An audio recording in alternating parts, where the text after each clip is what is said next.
David sat at his favorite corner table, watching the steam rise from his untouched soup. The fancy restaurant buzzed with conversations around him, but he felt like he was sitting behind invisible glass. Everyone else seemed to be talking, laughing, sharing their day with someone who cared.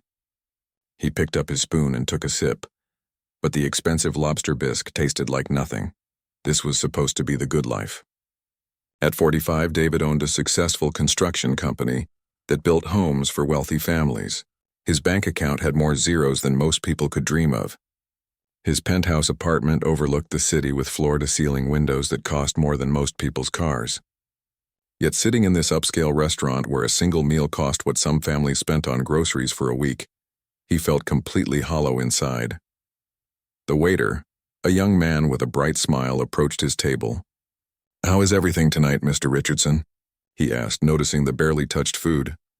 "Fine, thank you," David replied automatically, though nothing felt fine. He'd been coming to this restaurant 3 times a week for the past year, always ordering the same thing, always sitting alone. The staff knew him by name, but they didn't really know him at all. Nobody did anymore. David's phone buzzed on the white tablecloth. Another email from his office. Even at 8 in the evening, the business never stopped. He glanced at the screen and saw updates about the mansion they were building for a tech millionaire. The house would have 12 bedrooms, 8 bathrooms, and a garage bigger than most people's entire homes. David would make a fortune from this project, just like all the others. But what was the point of making more money when he had no one to share it with? He set his phone face down and looked around the restaurant. At the table next to him, an elderly couple shared a piece of chocolate cake, taking turns feeding each other small bites. They were probably married for 50 years, David thought. At another table, a young family celebrated what looked like a birthday. The little boy wore a paper crown and giggled as his parents sang softly. Even the business people at the corner table seemed to enjoy each other's company, discussing their deals with genuine enthusiasm. David felt like an outsider looking into a world he used to know, but had somehow lost along the way. When did life become so empty? When did success start feeling like a prison made of gold? 3 years ago, his wife Rebecca had packed her bags and left. She'd said he cared more about building other people's dream homes than building a life with her. "You're never really here, David," she'd said, standing in their expensive kitchen with tears in her eyes. "Even when you're sitting right next to me, you're thinking about work, about money, about the next big deal. I feel like I'm married to a ghost." He'd argued with her then, defending himself. He worked hard to give her everything she wanted. The luxury cars, the designer clothes, the exotic vacations. But looking back now, he realized she'd been right. He had become a ghost of the man she'd married 20 years earlier. 2 years ago, his father had died of a heart attack. David remembered getting the call while reviewing blueprints for a shopping mall. He'd dropped everything and rushed to the hospital, but it was too late. His father was gone, taking with him all the stories David had been too busy to listen to, all the conversations they'd planned to have someday when work wasn't so demanding. At the funeral, David's sister had asked him when he'd become so cold. "Dad used to worry about you," she'd said. "He said you'd built walls around yourself that were higher than any building you'd ever constructed." David cut a piece of his steak, but it felt like cardboard in his mouth. The restaurant's soft jazz music played in the background, and the warm lighting created a cozy atmosphere that somehow made his loneliness feel even sharper. Other people's laughter felt like it was coming from another planet. His construction company was booming. Last month, they'd been featured on the cover of Business Weekly magazine. The article called him the king of luxury homes and praised his innovative designs and attention to detail. Reading it should have made him proud, but instead, it made him realize that his professional reputation was the only thing he had left. At home, his penthouse felt more like a museum than a place where someone actually lived. Everything was perfect, expensive, and cold. He had original paintings on the walls that cost more than most people's yearly salaries, but he couldn't remember the last time he'd actually stopped to look at one. His refrigerator was always stocked with gourmet food that often went bad because he ate most of his meals alone in restaurants like this one. The worst part was the silence. When he was younger, he'd loved quiet moments. He used to sit on his grandmother's porch listening to the birds and feeling peaceful. Now silence felt like a weight pressing down on his chest. He filled it with work calls, business podcasts, and the drone of financial news. But nothing could chase away the emptiness that had settled in his bones. David glanced at his watch. It was getting late, and he had an early meeting tomorrow with potential investors. He should go home, review his presentation, and get some sleep. But the thought of returning to his empty apartment made his stomach clench. At least here, surrounded by other people's conversations and laughter, he could pretend he wasn't completely alone in the world. He signaled for the check, knowing he'd barely eaten half his meal. This had become his routine. Order expensive food, push it around on the plate while lost in his own thoughts, then leave most of it untouched. The waste bothered him sometimes, but not enough to change his habits. As David reached for his wallet, he wondered if this was how the rest of his life would go. More business deals, more money, more empty evenings in restaurants where he paid premium prices for food he couldn't taste, and atmosphere that only highlighted his isolation. He had everything he'd worked for, and somehow he'd never felt poorer in his entire life. David pushed his half-eaten plate away and reached for his leather wallet. The steak was perfectly cooked, the vegetables seasoned just right, but his appetite had disappeared somewhere between the first bite and his third glance at his silent phone. He'd spent another evening in his own company, surrounded by the gentle chatter of families and couples who seemed to belong in a world he'd forgotten how to enter. The waiter appeared at his side with practiced timing. "Will there be anything else tonight, sir?" "Just the check, please," David replied, already calculating the tip in his head. 15% was standard, but he usually left 25%. Not out of generosity, he realized, but because the extra money meant nothing to him. And maybe it meant something to someone else. As he waited for the bill, David watched a young mother at a nearby table cutting food into tiny pieces for her toddler. The little boy kept trying to feed his stuffed elephant, making airplane noises as he moved the spoon through the air. The mother laughed, gently guiding his hand toward his own mouth instead. Something twisted in David's chest as he watched them. That kind of simple joy felt like a language he used to speak but had forgotten completely. The check arrived on a small silver tray, and David placed his credit card on top without looking at the total. Money had stopped having real meaning to him years ago. It was just numbers that went up and down, and his numbers always went up. He was sliding his card back into his wallet when he felt a gentle tap on his shoulder. David turned around, expecting to see the waiter with a question about his payment. Instead, he found himself looking down at a little girl who couldn't have been more than 8 years old. She had dark brown hair that looked like it hadn't seen a brush in a day or two, and she wore a purple sweater that was too big for her small frame. The sleeves hung past her hands, and she kept pushing them up as she stood there. But it was her eyes that caught David off guard. They were dark brown, almost black, and held a seriousness that seemed too heavy for someone so young. "Excuse me, sir," she said in a voice so quiet he had to lean forward to hear her properly. "May I have your leftovers?" The question hung in the air between them. David blinked, not sure he'd heard correctly. In his 45 years, no one had ever asked him for his leftover food. He'd been approached by people asking for money outside office buildings and subway stations, but never inside an expensive restaurant, and certainly never by a child who spoke as politely as if she were asking for directions. Before David could respond, a woman rushed over from a table near the back of the restaurant. She was probably in her early 30s with the same dark hair as the little girl, though hers was pulled back in a messy ponytail. Her clothes were clean but worn, and she moved with the quick, nervous energy of someone who was used to expecting the worst. "Katie, no," the woman said, her voice a mix of embarrassment and desperation. She gently grabbed the little girl's arm and pulled her back. "I'm so sorry, sir. She didn't mean to bother you." The woman's face was bright red, and she couldn't quite meet David's eyes as she spoke.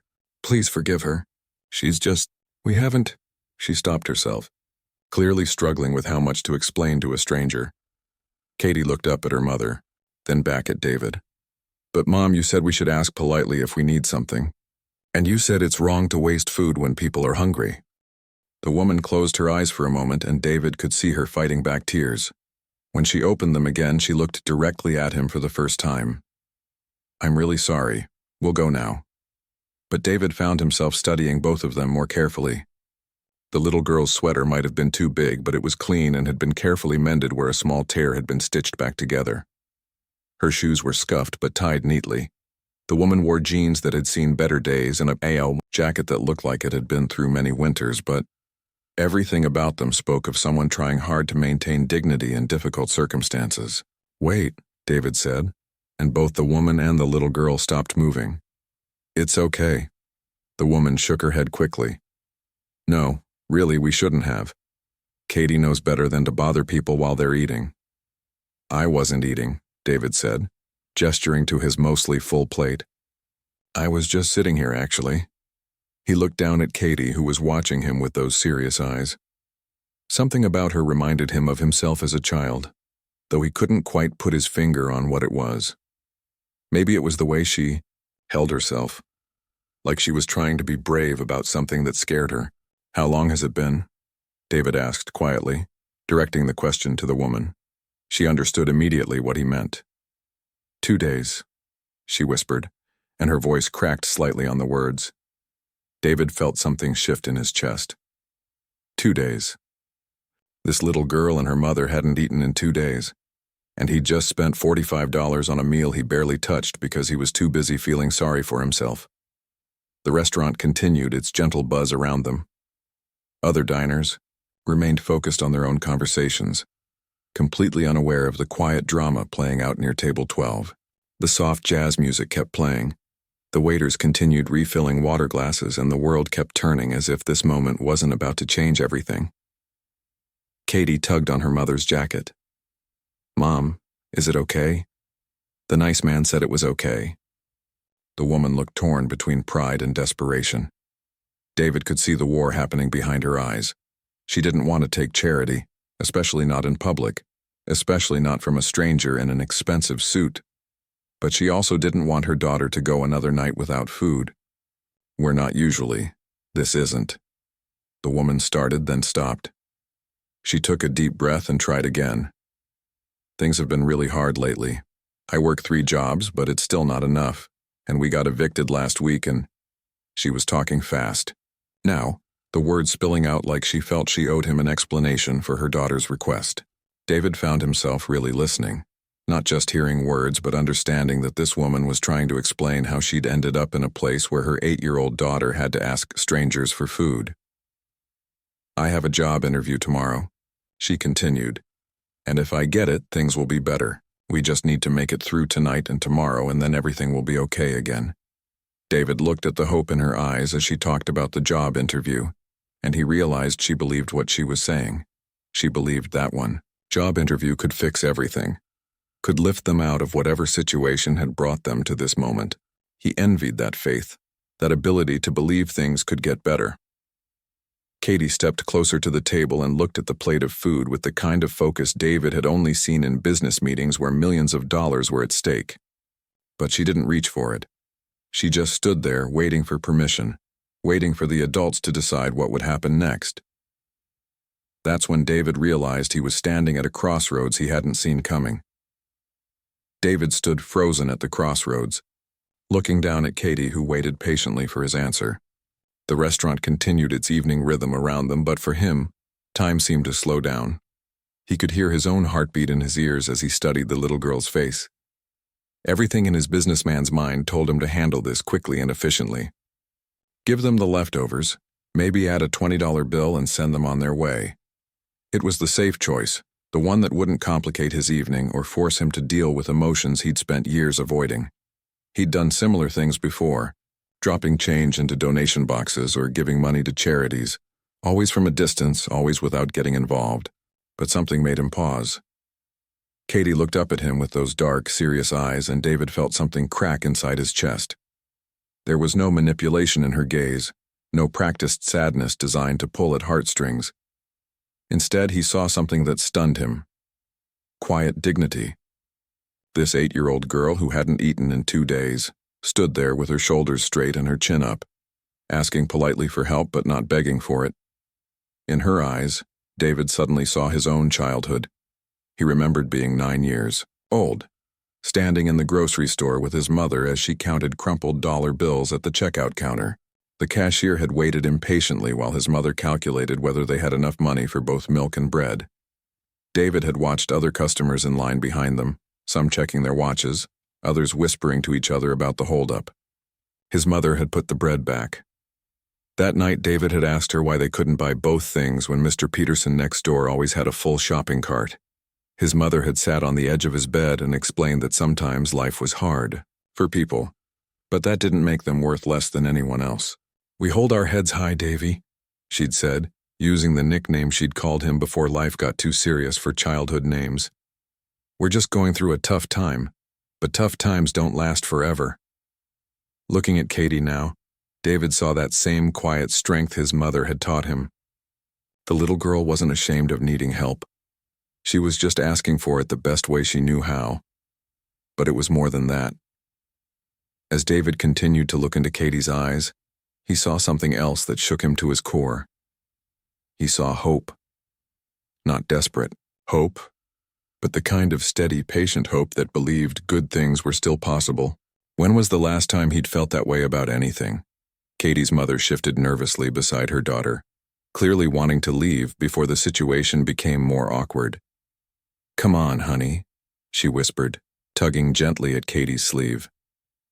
"We should go." "Wait," David said, and his own voice sounded strange to him. Both the woman and Katie looked up at him with surprise. David found himself really looking at Katie's mother for the first time. She was young, probably younger than his ex-wife had been when they'd gotten married.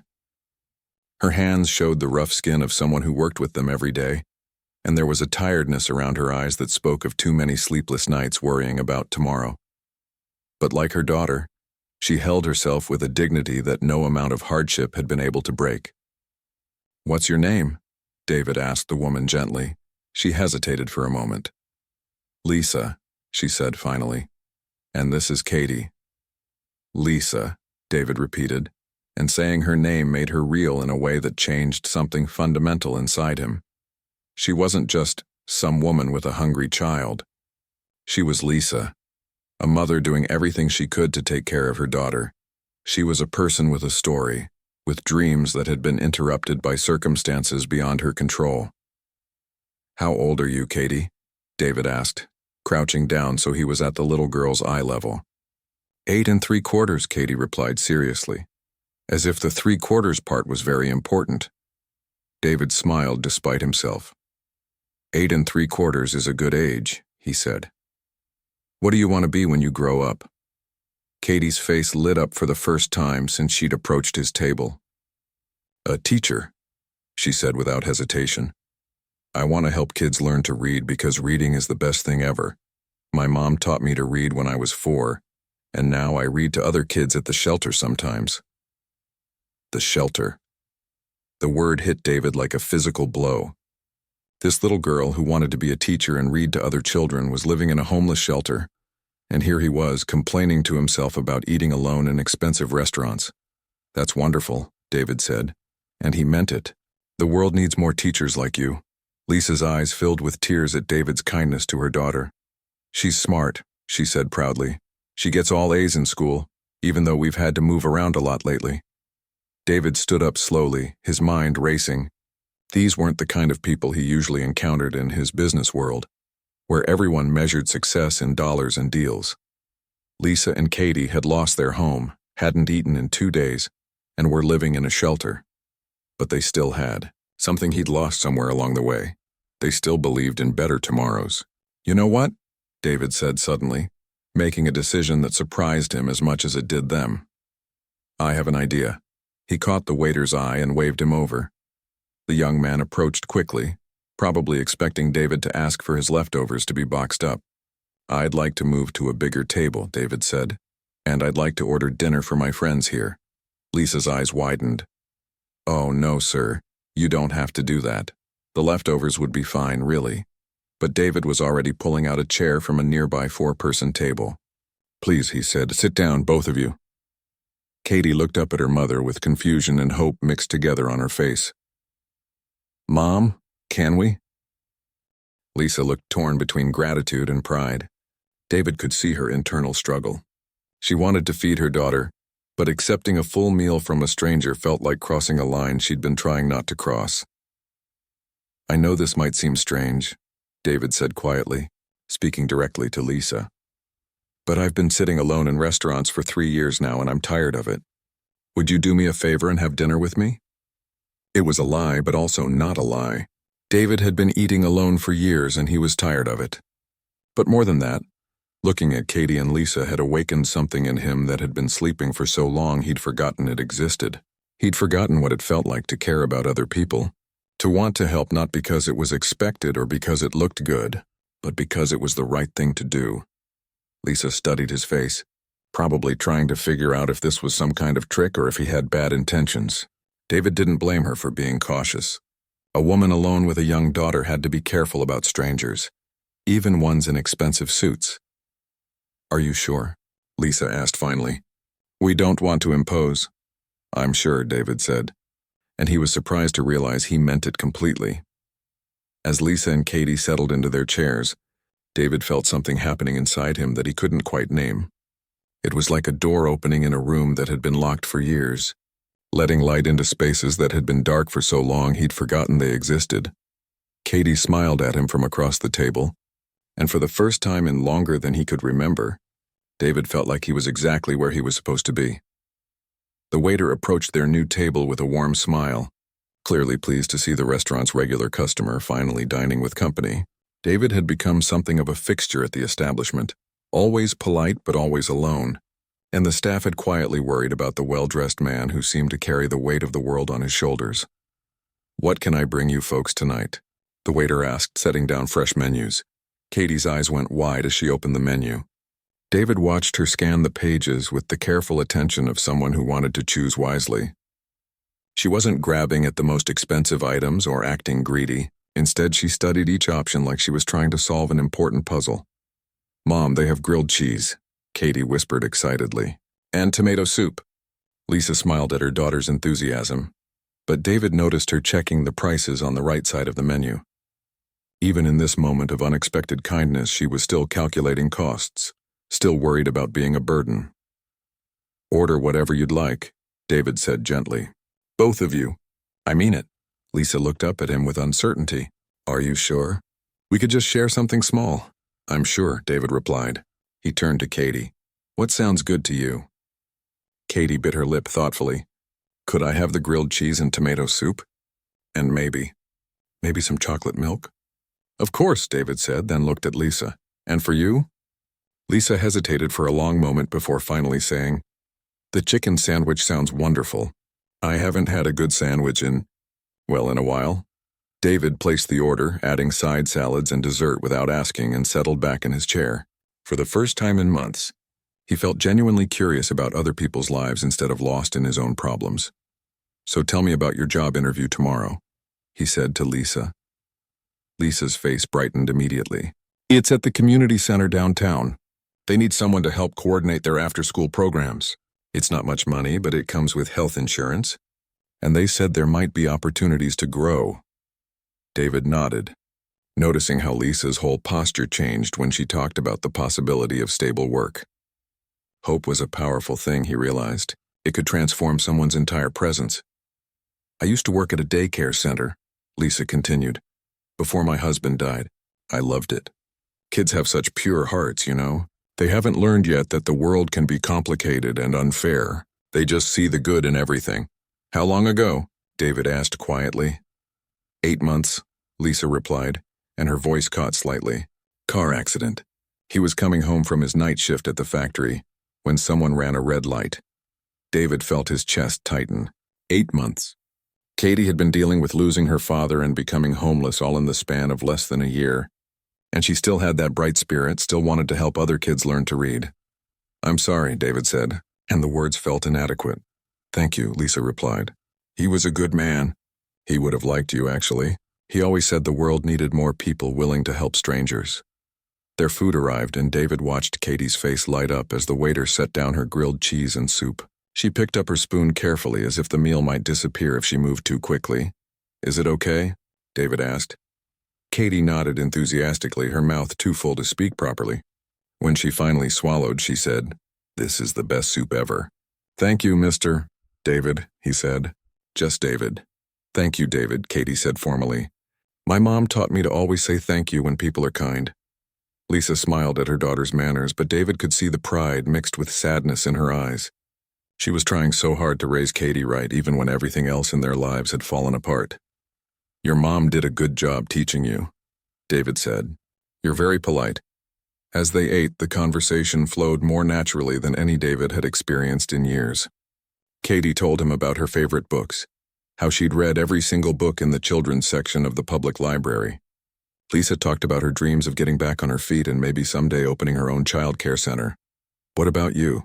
Lisa asked. What do you do? I build houses, David said simply. Big, expensive houses for people with a lot of money. That sounds important, Katie said. Everyone needs a home. David paused, his fork halfway to his mouth. When was the last time someone had called his work important? In business meetings, people talked about profit margins and market value, but no one ever mentioned that he was creating homes where families would live, laugh, and love. I suppose it is, David said thoughtfully. I hadn't really thought about it that way. Do you like building houses? Katie asked with the directness that only children possessed. David considered the question seriously. Did he like his work? He'd been successful at it, certainly. But when had he stopped enjoying the creative process of designing spaces where people would build their lives? I used to, he said honestly. I think maybe I forgot why I started doing it in the first place. Lisa studied his face with the perception of someone who'd learned to read people's emotions carefully. It's easy to lose sight of the purpose when life gets complicated, she said. But that doesn't mean the purpose isn't still there. As the evening progressed, David found himself sharing things he hadn't talked about in years. He told them about his ex-wife, about his father's death, about the loneliness that had been eating away at him. Lisa listened without judgment, occasionally asking gentle questions that showed she understood loss and disappointment. You know what I think? Katie said during dessert, swirling her spoon through her ice cream thoughtfully.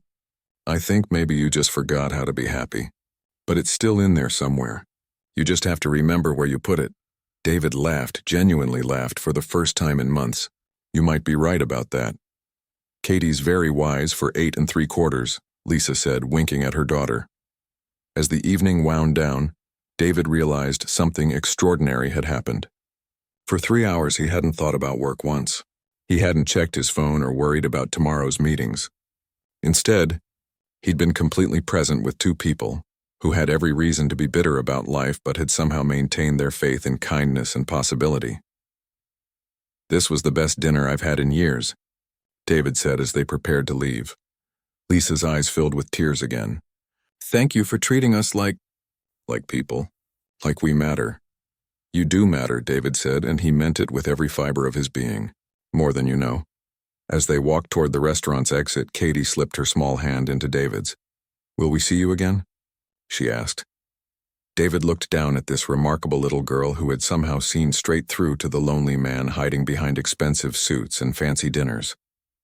In her eyes, he saw not just hope for herself and her mother, but hope for him too. She believed he could be better than he'd been, happier than he'd allowed himself to be. Yes, David said, squeezing her hand gently. I think you will. And in that moment, David knew with absolute certainty that his life had just changed forever. 3 months later, David stood in the doorway of his office, watching Lisa organize files at her new desk. She'd gotten the job at the community center, just as she'd hoped. But when David had learned that her salary barely covered rent for a tiny apartment, he'd made her an offer that changed both their lives. I need someone to help manage the charitable side of my business, he'd said. Someone who understands what it's like to need help, and who knows how to give it with dignity. Lisa had been hesitant at first. She didn't want charity disguised as a job. But when David showed her his plans for a foundation that would help families in crisis find housing, she'd realized his offer was real. He needed someone with her experience, her heart, and her understanding of what people really needed when their world fell apart. Now, as David watched Lisa coordinate with local shelters and social services, he marveled at how different his office felt. The place that had once been all about profit margins and construction schedules now buzzed with conversations about helping families find stability and hope. Mr. Richardson? Lisa's voice pulled him from his thoughts. She still called him that at work, though he'd tried many times to get her to use his first name. The Wilson family is ready to move into the apartment downtown. Should I arrange the furniture delivery for tomorrow? David smiled. The Wilson family was their foundation's 15th success story. A father who'd lost his job, a mother recovering from surgery, and 3 kids who'd been living in their car for 2 weeks. David's construction company had renovated an old apartment building, specifically to house families in transition, providing them with safe, affordable homes while they got back on their feet. "Perfect," David said. "And remind me to stop by this weekend. I promised little Tommy Wilson I'd help him set up his new bedroom." Lisa grinned.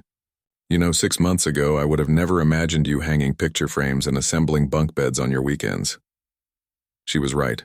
6 months ago, David had spent his weekends alone in his penthouse reviewing contracts and feeling sorry for himself. Now his weekends were full of volunteer work at the shelter, dinner with Lisa and Katie, and surprisingly often, helping families move into their new homes. The transformation hadn't happened overnight. After that first dinner at the restaurant, David had struggled with how to help Lisa and Katie without making them feel like charity cases. He'd started small, offering to drive Lisa to her job interviews, helping Katie with her homework at the public library, and slowly building a friendship that felt genuine on all sides. The real breakthrough had come when Katie got sick with pneumonia. Lisa had been terrified, unable to afford the hospital bills but unwilling to let her daughter suffer.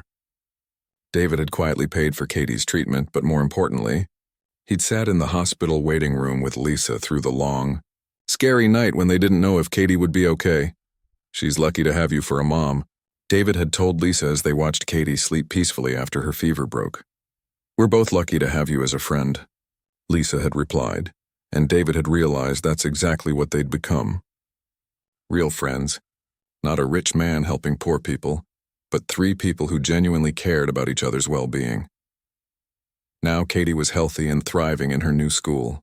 She still wanted to be a teacher, but she'd recently announced that she also wanted to help homeless families find homes, just like David did. She'd started volunteering at the shelter's children's program, reading stories to younger kids and helping them with their homework.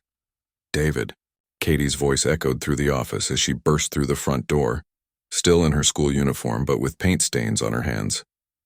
She had a key to the office now and came there every day after school to do homework while waiting for her mother to finish work. "How was art class?" David asked, noticing the paint. "Amazing," Katie said, setting down her backpack and pulling out a folded paper. "Look what I made for you." David unfolded the paper to find a watercolor painting of 3 stick figures sitting at a table. One was tall with dark hair, one was medium-sized with long brown hair, and one was small with pigtails. Above them, Katie had written in careful letters, "My family." David felt his throat tighten as he stared at the painting. Katie had included him in her definition of family. This little girl who'd once asked him for his leftover food now considered him part of her world in the most fundamental way possible. "It's beautiful," David said, his voice rougher than usual. "I'm going to hang it right here in my office." "Really?" Katie beamed. "Mom, did you hear? David's going to hang my painting in his office." Lisa looked up from her computer with a warm smile. "That's wonderful, honey. David has good taste in art." As Katie settled at the small desk David had set up for her in the corner of his office, he reflected on how much his life had changed. The loneliness that had eaten away at him for years had been replaced by a sense of purpose and connection he'd never experienced, even in his marriage. His ex-wife Rebecca had called him 2 months ago, surprised by the changes she'd heard about through mutual friends. "People are saying you're different," she'd said. "Happier. More like the man I married 20 years ago." She was right. David felt more like himself than he had in years. The walls he'd built around his heart had come down gradually, brick by brick, as Lisa and Katie had shown him what really mattered in life. His business had grown too, but in ways he'd never expected. Word had spread about his foundation and his commitment to helping families in crisis. Wealthy clients began choosing his construction company, not just for his skill, but because they wanted to support someone who was using his success to make a real difference. "I want to build my dream house with someone who builds dream lives for other people." One client had told him David had started designing smaller, more affordable homes alongside the luxury properties. He'd discovered that creating a cozy 3-bedroom house for a young family brought him more satisfaction than building a mansion with 12 bedrooms for someone who'd never use half of them. "David, Katie's voice interrupted his thoughts again. She was looking at him with those same serious dark eyes that had stopped him in his tracks that first night at the restaurant. "Can I ask you something?" "Of course. Are you happy now?" David considered the question carefully. Was he happy? 3 months ago he would have struggled to answer. Happiness had felt like something other people experienced, something that had passed him by somewhere along the way. But now, looking around his office where Lisa worked on helping another family find housing, where Katie did her homework and painted pictures that included him in her definition of family, where the walls were covered with thank you cards from people whose lives had been touched by their foundation, David realized the answer was simple. "Yes," he said. "I'm happy." "Good," Katie said matter-of-factly, turning back to her math homework. "You should be. You're a really good person, David." As the afternoon sun streamed through the office windows, David thought about that night in the restaurant when a little girl had asked for his leftovers. Katie had been looking for food, but what she'd given him in return was so much more nourishing. She'd given him back his capacity to care, to connect, to find meaning in his success. The miracle hadn't been in the grand gestures or the money he'd spent helping them. The miracle had been in the simple recognition that everyone deserved to be seen, to be valued, to be treated with dignity and kindness.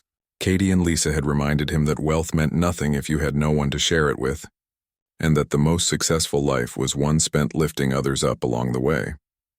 David pulled out his phone and opened his calendar app. Tomorrow was Saturday, and he had plans to help the Martinez family move into their new apartment, then take Katie to the library to pick out new books for the shelter's reading program. On Sunday, he was having dinner with Lisa and Katie, just like he did every weekend now. His calendar was fuller than it had been in years, but for the first time in a long time, David was looking forward to every single moment.